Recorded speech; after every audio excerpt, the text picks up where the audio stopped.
El título del estudio es Con la familia y los de afuera. Con la familia y los de afuera.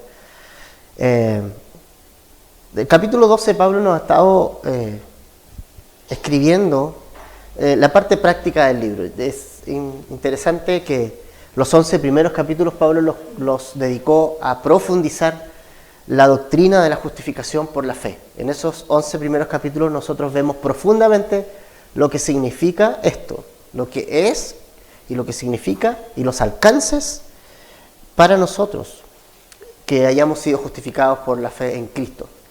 Y en los capítulos 12 en adelante, entonces tenemos la práctica. Porque cuando la doctrina de la salvación por la gracia ha impactado nuestra vida, nunca nuestra vida es la misma.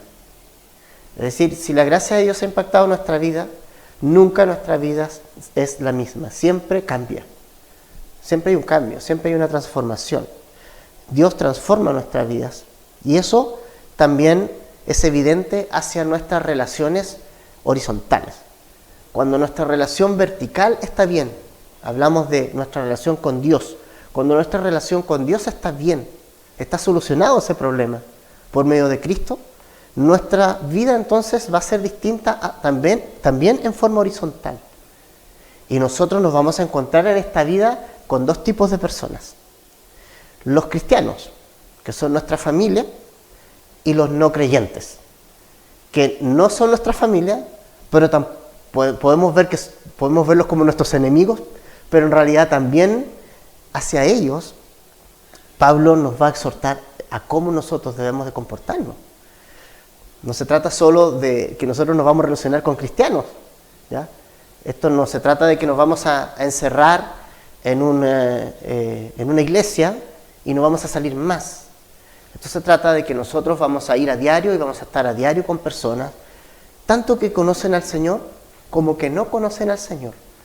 Y entonces es importante que nosotros entendamos que en esta vida nos vamos a encontrar con todo tipo de personas. Personas que les vamos a caer bien, personas que les vamos a caer mal, personas que vamos a tener más sintonía que con otras, personas que incluso dentro de la fe vamos a tener más afinidad con algunos que con otros. Y todo ese tipo de cosas, Pablo nos va como a exhortar aquí en estos pasajes. Por eso es que nosotros debemos entender que como cristianos no nos aislamos. Estamos en un cuerpo. Ya lo vimos la semana pasada, ¿verdad? Como cristianos no podemos funcionar de forma aislada. Como cristianos nosotros no podemos irnos a las montañas y esperar a Jesús allá. Nosotros como cristianos nos juntamos, nos reunimos, pero como cristianos también tenemos un mundo afuera que espera por alguien que les lleve el mensaje. Y además, es un mundo que si en realidad es hostil, sí, pero eso no significa que no nos vamos a relacionar con ellos, ¿ya? Entonces, la semana pasada vimos esto del cuerpo de Cristo, de que tú tienes un don, ¿se acuerdan? Que tú tienes un don, o dos, no sé, y que Dios te quiere usar en el cuerpo, y que si tú no lo estás usando, entonces estás haciendo que este cuerpo no tenga una pieza que importa, que es importante que esté.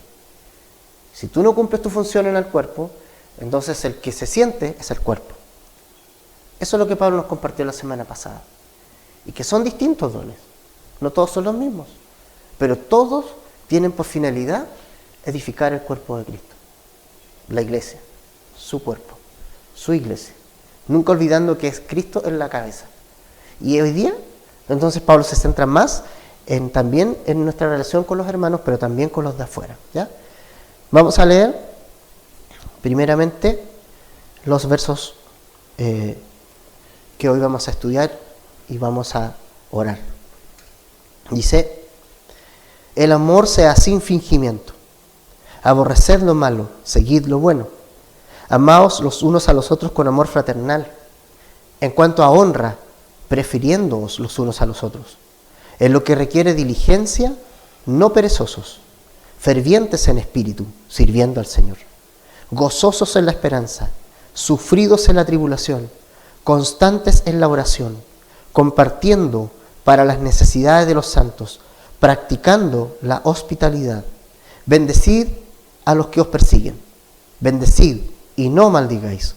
Gozaos con los que se gozan, llorad con los que lloran. Unánimes entre vosotros, no altivos, sino asociándoos con los humildes.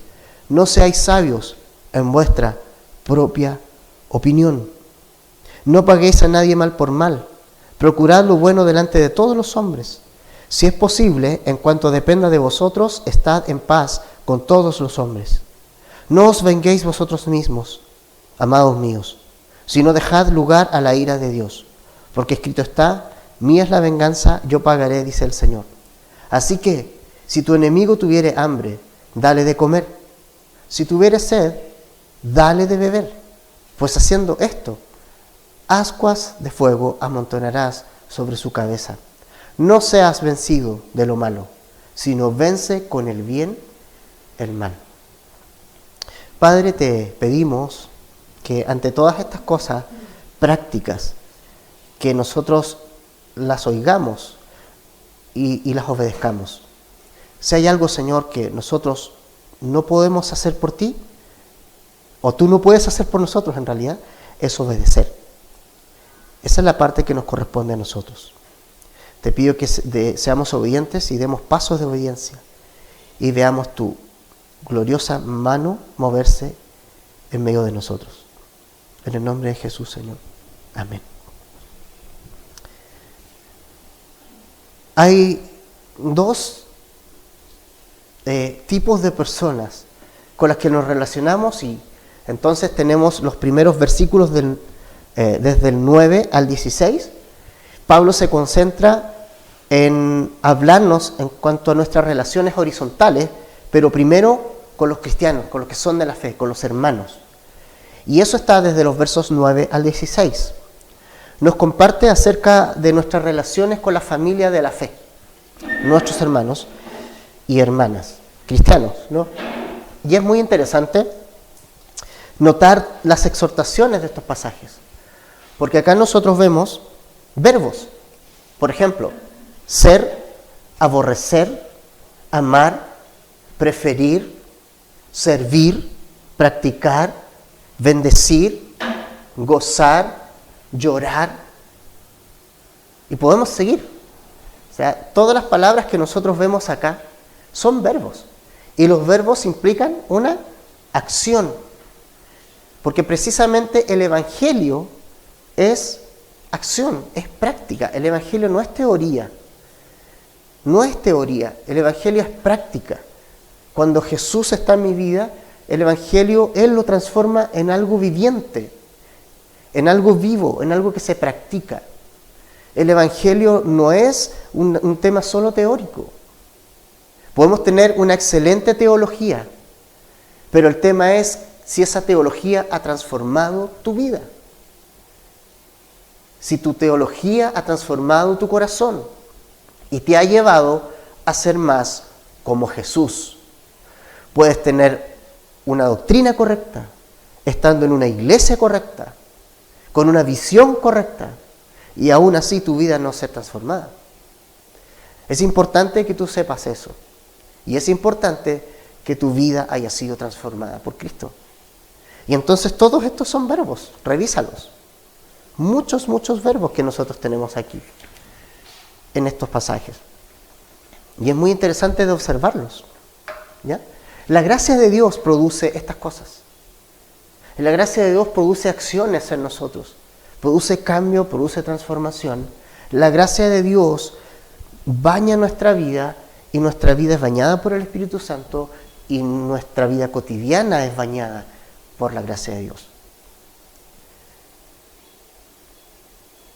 Y con respecto a la familia de la fe, es interesante pensar de que somos familia. No sé si lo han pensado. Que tú y yo somos familia. No sé, entre ustedes también son familia. ¿No? Y esto es posible, y ha sido posible, por medio de la gracia de Dios en Cristo. O sea, esto nos hace familia a cada uno de nosotros. El hecho de que tú y yo tengamos a Jesús como común denominador, como nuestro Señor y Salvador, nos hace familia. Nos hace familia. Y incluso, muchas veces, más familia que la familia sanguínea. No sé si les pasa.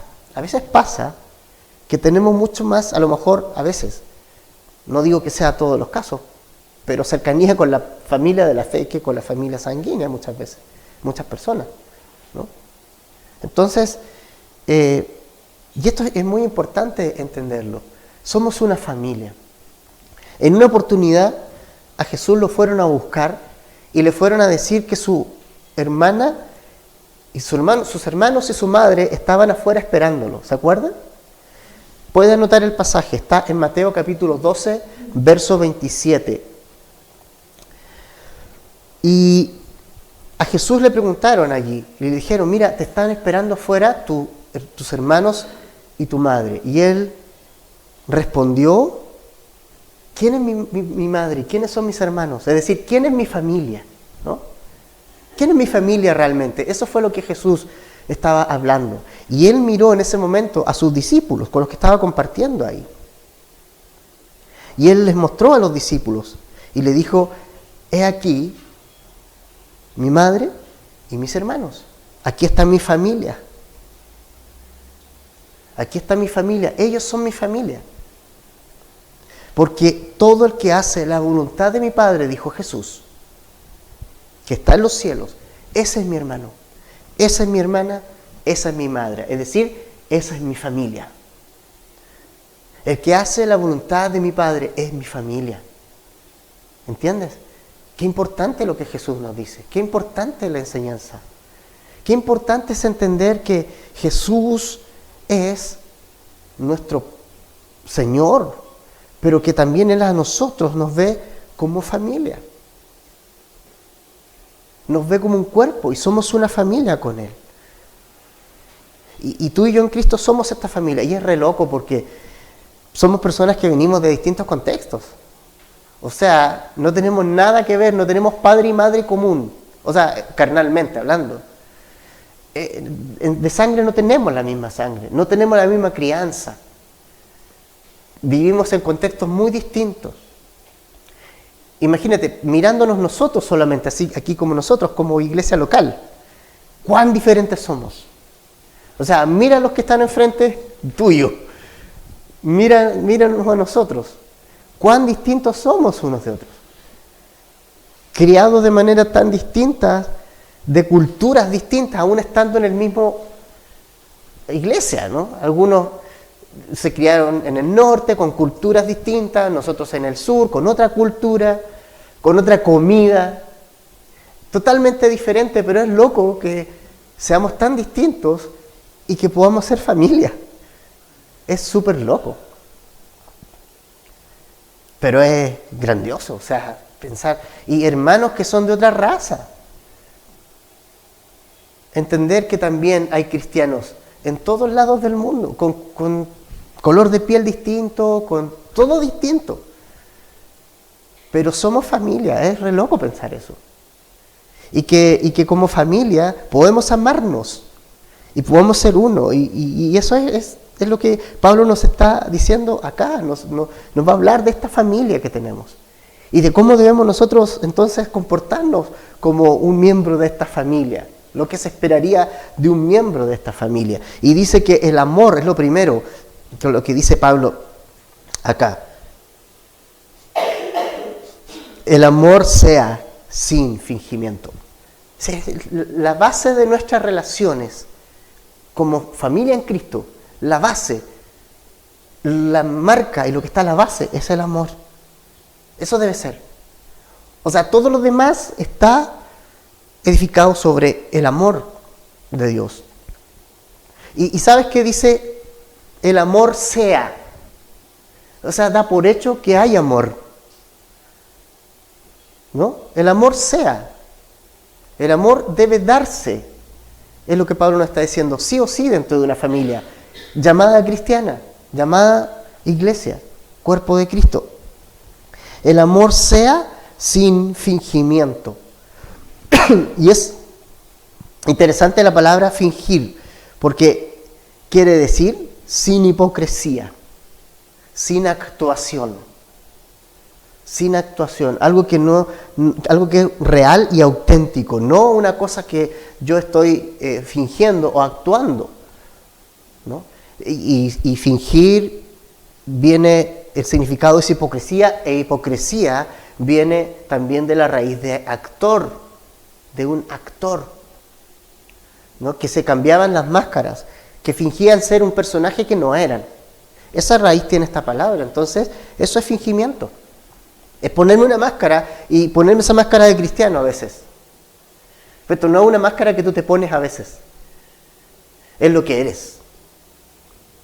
Es lo que eres. O amas, o amamos, o no amamos. Yo no me pongo la careta de amar un día y me la saco la otra. Puedo serlo, pero eso no es lo que Pablo nos está diciendo acá. Pablo nos está diciendo acá que yo debo amar. Yo debo amar. Y el amar, ¿sabes qué? Es una decisión también, como cristiano, que yo tomo. Es una decisión que debo tomar.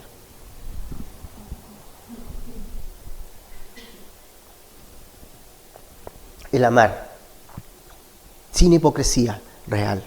Mira, vamos a 1 Juan capítulo 3, versículo 18 por un momento. 1 Juan capítulo 3.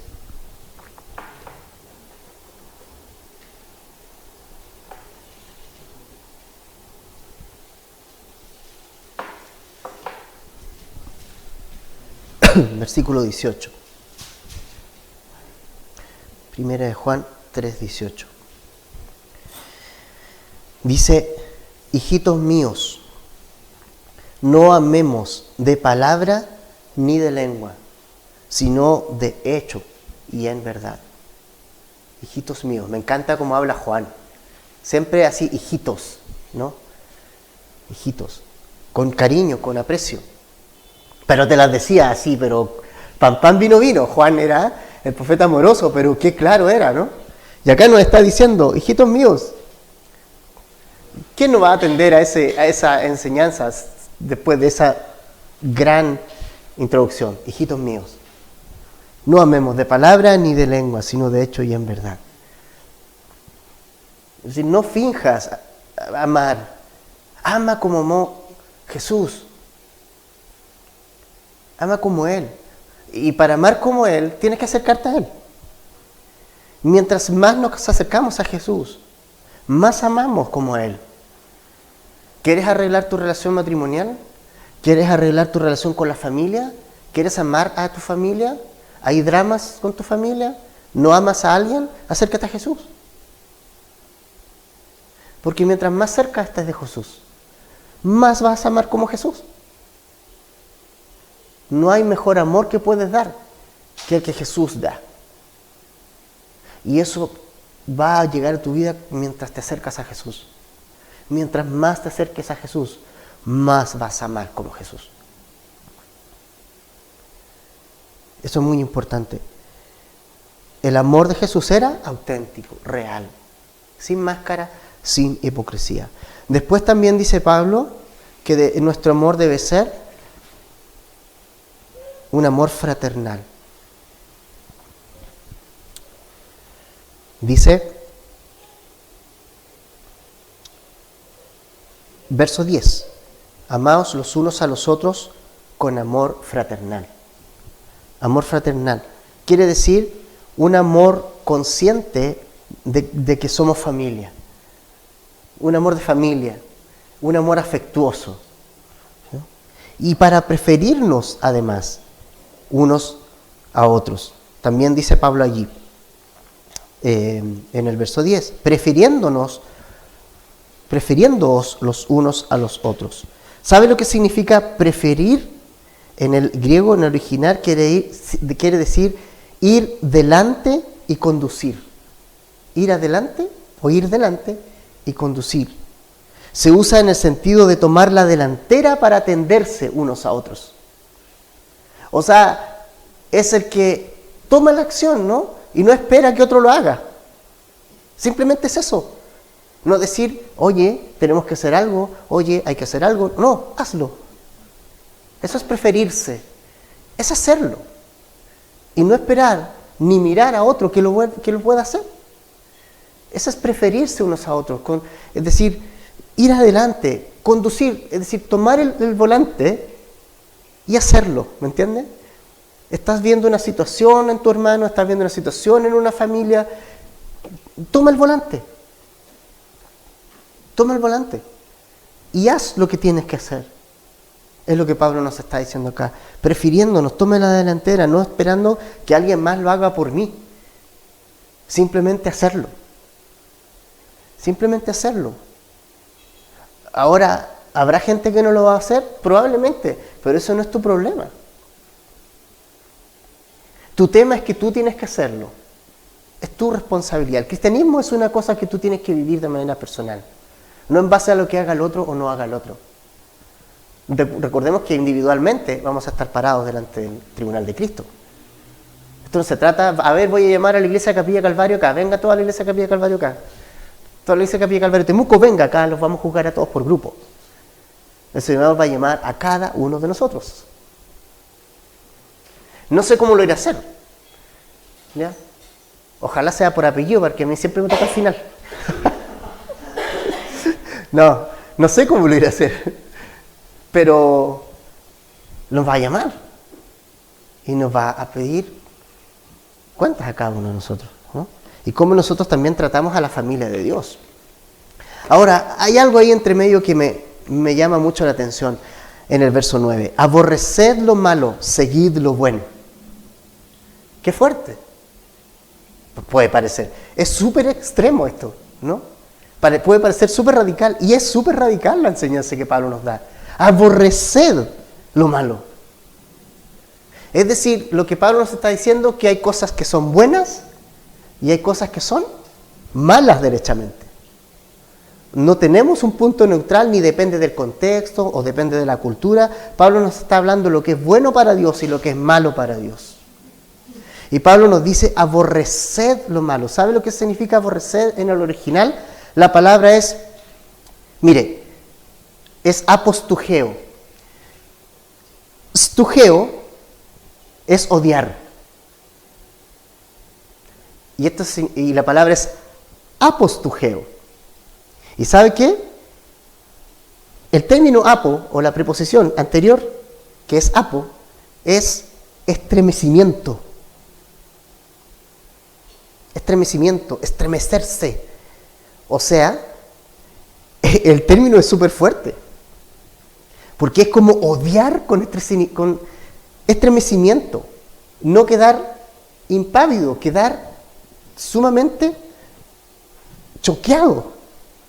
Aborrecer con estremecimiento el mal. Y esto es importante porque no es simplemente que te alejes del mal, sino que estés consciente de que el mal es odiable. Si hay algo que tú debes odiar en este mundo, es una sola cosa. Debes odiar a Satanás y el mal. Son las cosas que debes odiar como cristiano. Odiar, ¿no? Y de estas cosas, dice Pablo, apártate. Porque si no nos apartamos del mal, el mal nos va a apartar de Dios. Si nosotros no nos apartamos del mal, el mal me va a terminar apartando de Dios. Y es interesante, por eso digo, es súper fuerte esto, aborrecer lo malo, no permanecer neutro ante el mal. No permanecer neutro ante el mal. Sobre todo en estos tiempos en que se nos dice que no hay ni bien ni hay mal. Que depende del contexto, qué está bien o qué está mal. O la cultura, ¿no? En que las cosas no están definidas. Hoy día se dice eso, hoy día se dice, ¿y quién dice que esto es bueno? ¿Quién dice que esto es malo? Hay una crisis total, moral, por lo mismo. Pero Dios nos dice en su palabra lo que es bueno y nos dice en su palabra lo que es malo. Está por Él determinado, en base a lo que Él piensa. Y ahora Pablo nos dice que nosotros como cristianos aborrecemos el mal. Nos estremece, nos pasa algo. ¿Se acuerdan cuando Pablo llegó a una ciudad llena de idolatría? ¿Cuál fue su reacción? ¿Se acuerdan? En uno de los viajes misioneros. Dice que su espíritu se estremecía viendo la ciudad entregada a la idolatría. Lo que no hizo Pablo y lo que no hacemos nosotros es llegar agarrando a palo a toda la gente. O sea, Pablo odiaba el mal, odiaba el pecado de esa ciudad, pero eso no le impidió que entrara en ella a predicar el Evangelio. Porque debemos entender una cosa, el Evangelio va a transformar la vida de las personas. ¿Cómo ellos van a saber? ¿Cómo ellos van a saber? Si no, nadie les predica. Entonces, pero Pablo se sintió estremecido al ver toda la ciudad entregada a la idolatría. Le llegó hasta el alma. ¿Qué te pasa a ti cuando ves el pecado? ¿Qué nos pasa a mí cuando ves el pecado en la televisión? Cuando ya parece que nada nos sorprende. ¿Qué te pasa en el corazón? Si nada te pasa es porque te estás acostumbrando a lo que la pauta que está dictando el mundo. Pero a medida que tú te acercas al Señor y a su palabra, Él va a poner el celo en tu vida. Va a poner celo en tu vida por las cosas de Dios. Por las cosas de Dios. Y me gusta esta orden de Pablo. Aborrecer lo malo y seguir lo bueno. O sea, no es solamente aborrecer el mal, sino que además seguir el bien. ¿Cierto? Una cosa es, yo odio el pecado, odio la maldad, pero ¿qué estás siguiendo? ¿Cuál es tu senda? ¿Cuál es tu camino? Sigue el bien. Sigue el camino del Señor, sigue lo que el Señor nos ha mostrado en su palabra, ¿no? Versículo 11, en lo que requiere diligencia, no perezosos, fervientes en espíritu, sirviendo al Señor. Si hay algo en que se debe mostrar diligencia, es en el servicio. Y esto es para todos, para siervos, para líderes, para la iglesia. Si hay algo en lo que debe mostrar diligencia al cristiano, es en el servicio. Diligencia quiere decir presto, rápido, pero también quiere decir celo, no ser conformista, ni egoísta en el servicio. ¿Sí? Diligente, presto, rápido. Nunca olvidemos, fervientes en espíritu. La palabra ferviente viene de hervir. La palabra original es hervir. Imagínate, una persona que sirve no es lo mismo que servir con un hervor en el corazón. Hacerlo porque mi corazón está hirviendo, mi espíritu está ferviente de poder ayudar, de poder servir a los hermanos en la iglesia y principalmente, y esto nunca lo tenemos que olvidar, que cuando servimos en la iglesia, cuando servimos a algún hermano, lo estamos haciendo para el Señor. Nunca nos olvidemos de eso, nunca. Que tu servicio nunca saque de la mente que lo haces para el Señor. Y como es para el Señor, vas a ser diligente y presto. No lo haces para mí, no lo haces para un hermano, pero sí lo haces para el Señor. Presto, rápido. Nunca olvidando a quién servimos finalmente, que es al Señor. Servimos al Señor. Luego dice, gozosos en la esperanza, sufridos en la tribulación, constantes en la oración. Esto significa que vamos a tener tribulaciones. Ser cristiano, por más cristiano que sea y por más consagrado que sea, vamos a pasar por tribulaciones. Una y otra vez Pablo nos recalca eso. Pero ¿cómo vamos a actuar en la tribulación? Fíjense ustedes que acá también Pablo nos está invitando a ver con esperanza nuestra vida, a tener esperanza, porque la tenemos, la tenemos.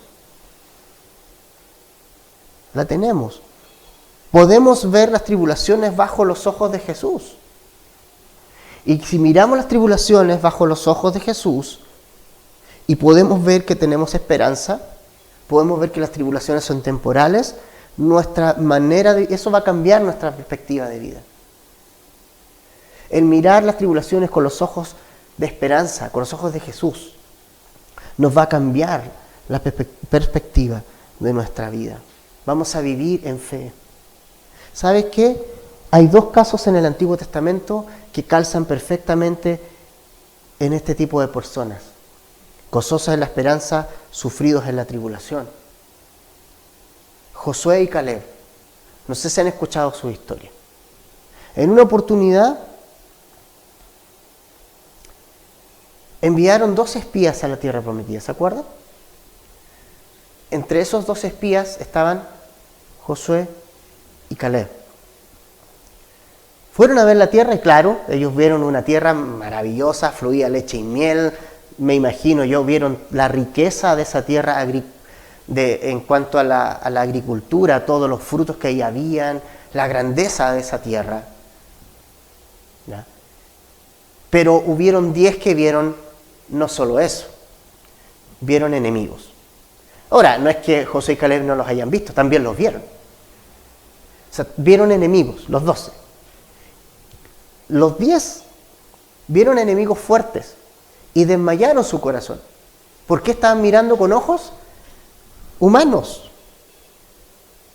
No vamos a poder, estos son mejores que nosotros, tienen armas, tienen cosas y nosotros no vamos a poder con ellos. Y es verdad, pues Israel no era un pueblo guerrero. Se preparó con lo poco que Moisés podía haber aprendido de Egipto y era, ¿no? Pero Dios no necesita un pueblo así para hacer algo. Y eso es lo que hacía diferencia entre Josué y Caleb. Josué y Caleb vinieron y dijeron, la tierra es buena. Y cuando oyeron el llanto de los otros 10, rasgaron sus vestiduras. Y dijeron, ¿sabes qué? La tierra que nos quiere dar el Señor, o que nos ha dado el Señor, es grande, es buena, tiene todo lo que necesitamos. Y hay enemigos, pero si el Señor va con nosotros, nosotros los vamos a derrotar. Ahí está la diferencia entre ver una tribulación, una situación problemática, con los ojos de fe. No fe en nada, fe en Dios, fe en sus promesas, fe en lo que Él nos ha dicho simplemente. Eso es lo que hizo Caleb y Josué. Creyeron en un Dios que ya se había mostrado que Él responde. Ellos estaban confiando en la promesa de Dios simplemente, que Dios los iba a hacer. Ellos escucharon que Dios los iba a llevar por el desierto y que los iba a hacer entrar a la tierra prometida, y es lo que creyeron. Si no hicieron nada más que creer en lo que Dios les había dicho. Los otros 10 parece que lo escucharon, pero les salió por este otro oído. No lo creyeron. Entonces, ¿cómo vamos a actuar nosotros en la tribulación? Tenemos promesas para nosotros, tenemos muchas promesas, y muchas de ellas son para ahora, pero también muchas de ellas son para mañana, para el futuro, la salvación, la redención, estar con el Señor. Vamos a estar con Él, tenemos promesas. Que a los que aman a Dios también dice, todas las cosas nos ayudan a bien, lo hemos visto en los capítulos atrás en Romanos. Hay promesas, el tema es que no las tomamos, no las creemos muchas veces. Somos como los 10 espías que fueron y se pusieron a llorar en lugar de ser Josué y Caleb, que dijeron, ¿sabes qué? Nosotros creemos que si vamos, el Señor va con nosotros, y listo. Por eso acá Pablo dice, gozosos en la esperanza, sufridos en la tribulación. Vamos a sufrir tribulaciones, pero podemos tener gozo, porque hay esperanza. Hay esperanza. ¿No? Es importante enfocarnos en nuestra esperanza, enfocarnos en las cosas que vienen de arriba. Allá está nuestro tesoro, a no ser que tu tesoro lo tengas en la tierra.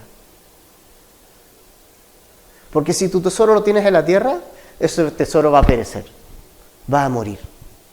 Y ahí va a morir tu esperanza. Pero si tu corazón está en el cielo, allá está tu tesoro entonces. También nos dice Pablo, constantes en la oración. El original da a entender ser persistente en la oración. Nunca dejar de orar. Nunca dejar de orar. Nunca. Ni en tiempos buenos, ni malos, ni regulares. Siempre orando. Siempre orando. Jesús, el Hijo de Dios, que no necesitaba orar. ¿Qué oración necesitaba Jesús? No necesitaba oración. Él oraba. Él oraba diariamente. Él oraba más de una vez al día. Vivía en oración. Su vida era una vida que respiraba oración al Padre. Si Él lo hizo, ¿Quién soy yo para no necesitarlo? Necesito más, aún que el mismo Jesús, orar. Él me dio el ejemplo de lo que yo tenía que hacer. Él me dejó sus pisadas para que yo las siga. Y uno de sus ejemplos es que él era una persona de oración. Nunca dejar de orar. Ser persistente, persistir en la oración. Verso 13. Compartiendo para las necesidades de los santos, practicando la hospitalidad. Esto quiere decir ayudando a los hermanos, compartiendo de lo que Dios nos ha dado a aquellos que están entre nosotros con necesidad. Compartir, esa es la palabra. Compartir. ¿Ya? Compartir. Compartir. Algunos dicen, ¿ves? Aquí está el comunismo. No, no está el comunismo. El comunismo agarra toda tu plata y la reparte.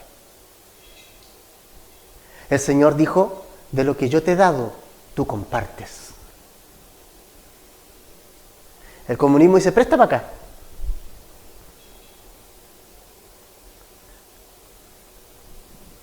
Presta para acá, todo es mío. Y lo vamos a repartir. No. El Señor dice, yo te he dado, pero comparte de lo que te he dado. Es tuyo. Es tuyo. Pero tú lo compartes. ¿Entiendes? El Señor te ha bendecido. Bien. De eso comparte. Acá no es lo tuyo es mío, lo mío es tuyo. No. Es tuyo, pero no compartimos. Es compartir. De eso se trata. De compartir con los que tienen más necesidad. Siendo también, está la canasta familiar. Nosotros tenemos la canasta familiar todos los meses. Y acá dice, para las necesidades de los santos. O sea, a quienes privilegiamos nosotros es a la gente de la iglesia. Ahora, si la gente de la iglesia no hay ninguna necesidad, sería grandioso, entonces comenzamos a mirar a otras a lo mejor otras personas de otras congregaciones que necesiten. Pero siempre prefiriendo a los santos. ¿Sí? Está para que nos prefiramos unos a otros. Practicando la hospitalidad. Mire lo que la palabra hospitalidad en griego. Filoxenia. Es una palabra compuesta. Filos y xeno, con X. De ahí viene xenofobia. Filos es amar y xenos es extraño. Hospitalidad, amar al extranjero. Amar al extranjero. Pero tiene que ver con dar una buena acogida a las visitas. Tiene que dar con una buena acogida al que viene de afuera. Y nuestro país está viviendo una situación bastante particular. Y sabes, nunca olvidemos, todos en algún momento no fuimos de este mundo, de esta tierra. Podemos ser en algún momento también extranjeros en otro país. Si el Señor nos manda, si el Señor me dice, Edgardo, anda a misionar, y anda a tal país, ¿qué voy a hacer? Un extranjero en ese país. ¿Cómo me gustaría que fuera el trato hacia mí? Entonces también, ojo, amemos a nuestros hermanos, a nuestros amigos extranjeros. Las leyes y todas esas cosas, eso es harina de otro costal. Es harina de otro costal. Pero nosotros, lo que tenemos que hacer es simplemente amarles. Dar una buena acogida a las visitas, siendo amigable. Hospitalidad es más que hospedar a alguien en la casa. Es más que alojar a alguien, ¿no? Cualquiera puede alojar a alguien. Hospitalidad tiene que ver con mucho más que es el amor hacia la persona que hospedo. Que ella pueda sentirse bien, ¿no? Abrir mi casa para ella o para él. Hacerlo sentir cómodo, bien atendido. Acordémonos de lo que nos dice Hebreos 13:2. Dice, no os olvidéis de la hospitalidad, porque por ella algunos, sin saberlo, hospedaron ángeles. Increíble eso.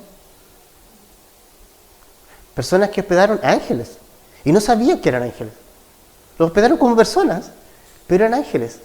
Ahora, personas que tal vez Dios envió a una determinada ciudad con una misión específica y que fueron acogidos por una familia y que ellos nunca supieron que eran enviados por Dios. Mensajeros.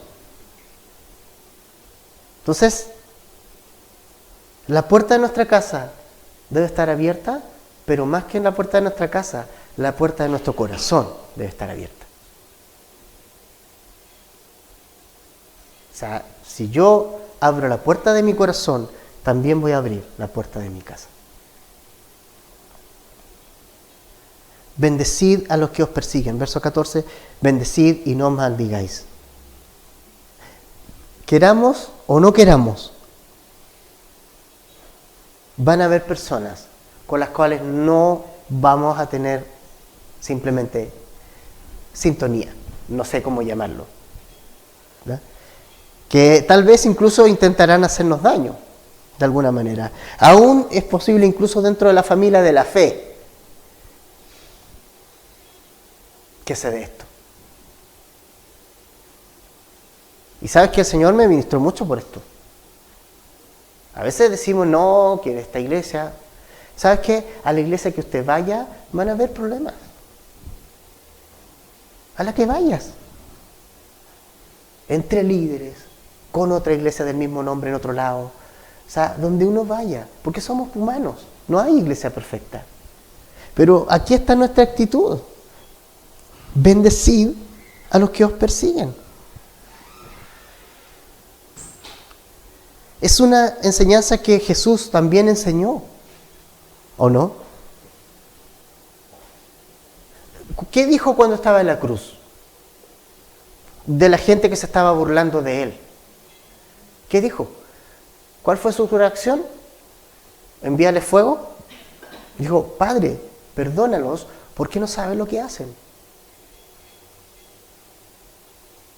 ¿Por qué no saben lo que hacen? Cuando Esteban estaba siendo apedreado por una turba de judíos celosos, mientras Esteban le estaba predicando el Evangelio, entre ellos estaba Saulo observando, cuando lo estaban apedreando le dijo, no les tomes en cuenta este pecado.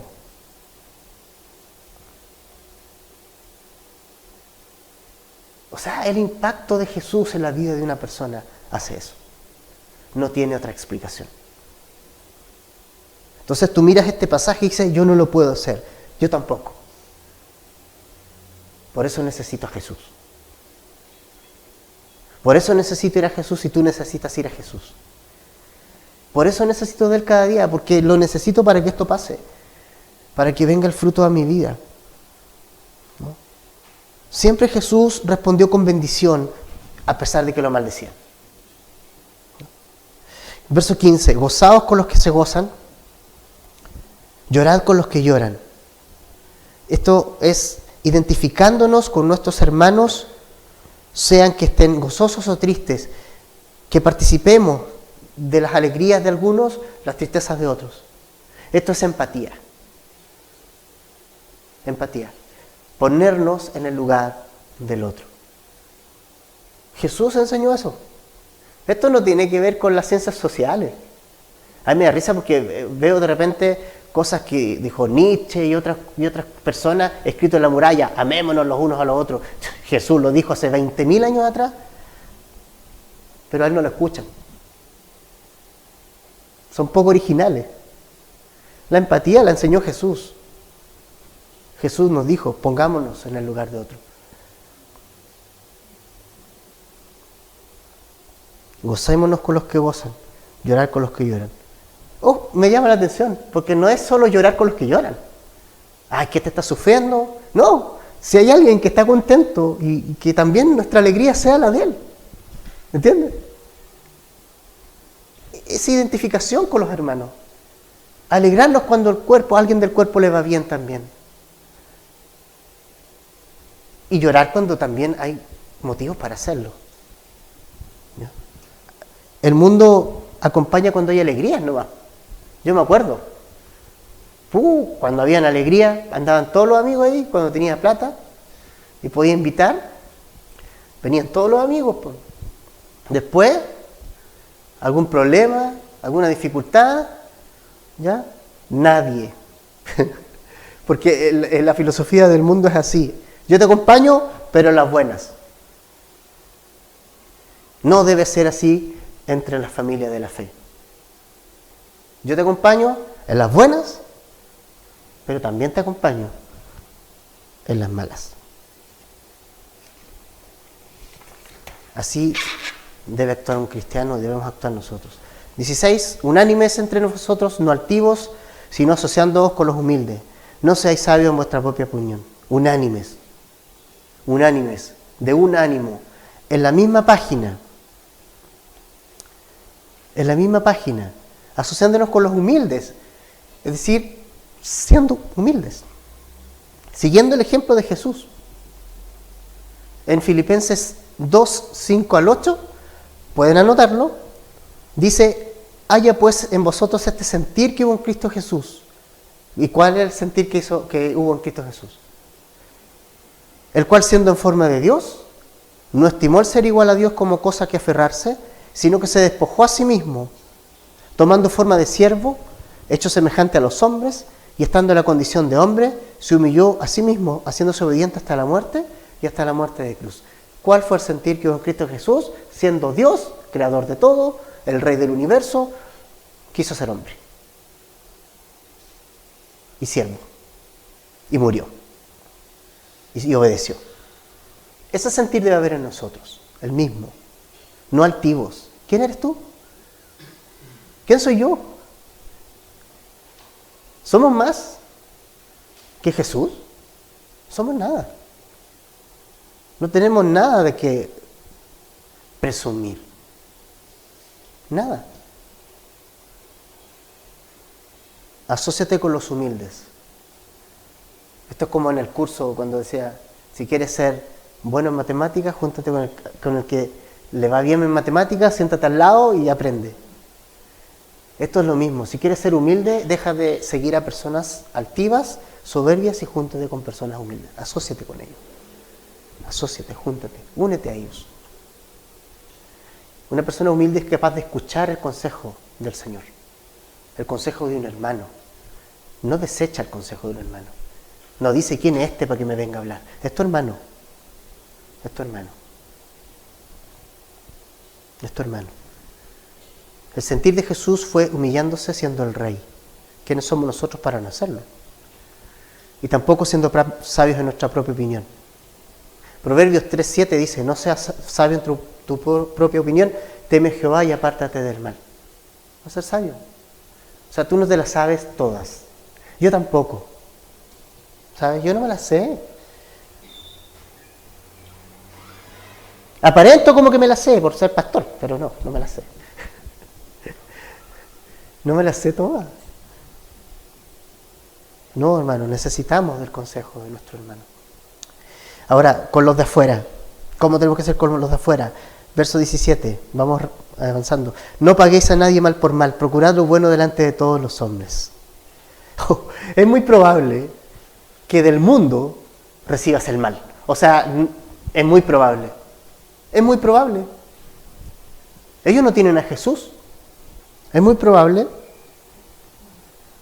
Pero nunca eso debe llevarnos a tomar las cosas con nuestras manos. Ni la venganza, ni la reacción, sino siempre llevando las cosas a Dios. Y mientras haya algo que nosotros podamos, que está a nuestro alcance hacer para que esa relación mejore, debemos hacerlo. Todo lo que está a nuestra disposición para hacerlo, hay que hacerlo con tal de que esa relación esté en paz. Y si no, tenemos al Señor para llevar nuestra causa a Él, el cual finalmente Él va a juzgar y Él se va a vengar por nosotros, ¿no? Pero no pagando a nadie mal por mal. ¿Sabes qué? A los creyentes, o a los no creyentes, a los no cristianos, no les interesa saber de doctrina, de la Biblia. Muchos de ellos nunca van a leer una Biblia en su vida. Pero la única Biblia que van a leer va a ser tu vida. Tal vez tu vecino o tu vecina o tu colega no es cristiano. Y si tú le pasas una Biblia no la van a leer nunca. Pero la única Biblia que va a leer va a ser tu vida. Y si él ve en tu vida a Jesús, créeme que el impacto para esa persona va a ser grande. Va a ser grande. Va a ser tremendo.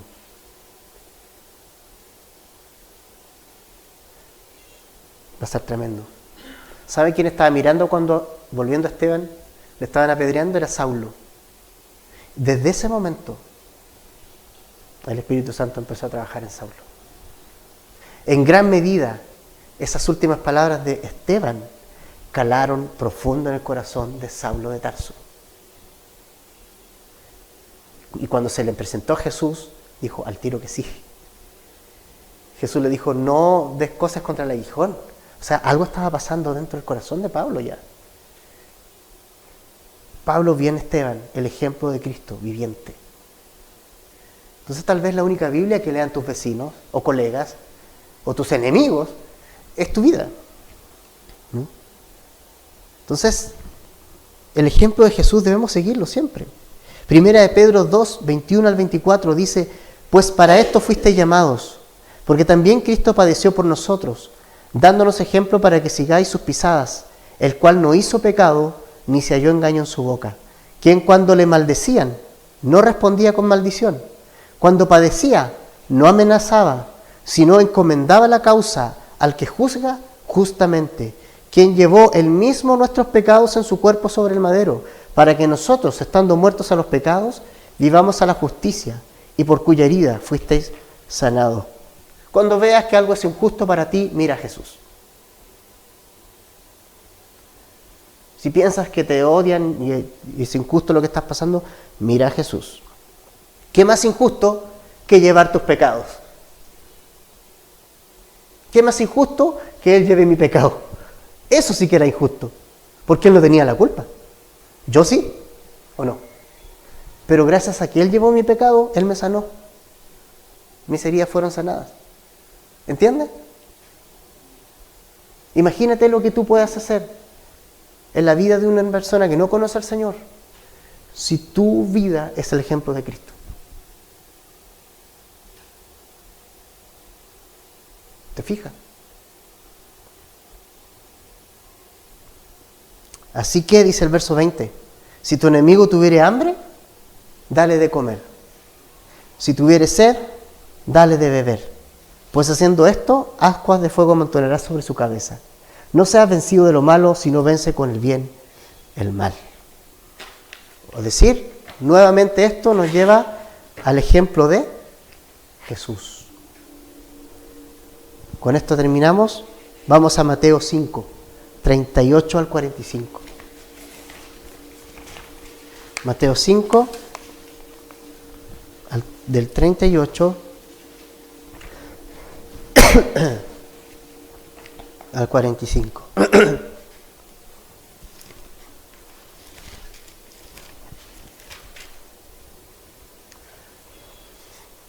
Oísteis que fue dicho, ojo por ojo y diente por diente. O sea, me la haces y yo te la hago. Pero yo os digo, no resistáis al que es malo. Antes, a cualquiera que te hiera en la mejilla derecha, vuélvele también la otra. Y al que quiere ponerte a pleito y quitarte la túnica, déjale también la capa. Y a cualquiera que te obligue a llevar la carga por una milla, ve con él 2. En realidad, eso no es lo que nosotros no enseñamos eso, ¿no? A nuestro hijo dice, mira, si te pegan en el colegio, tú le pegáis 2.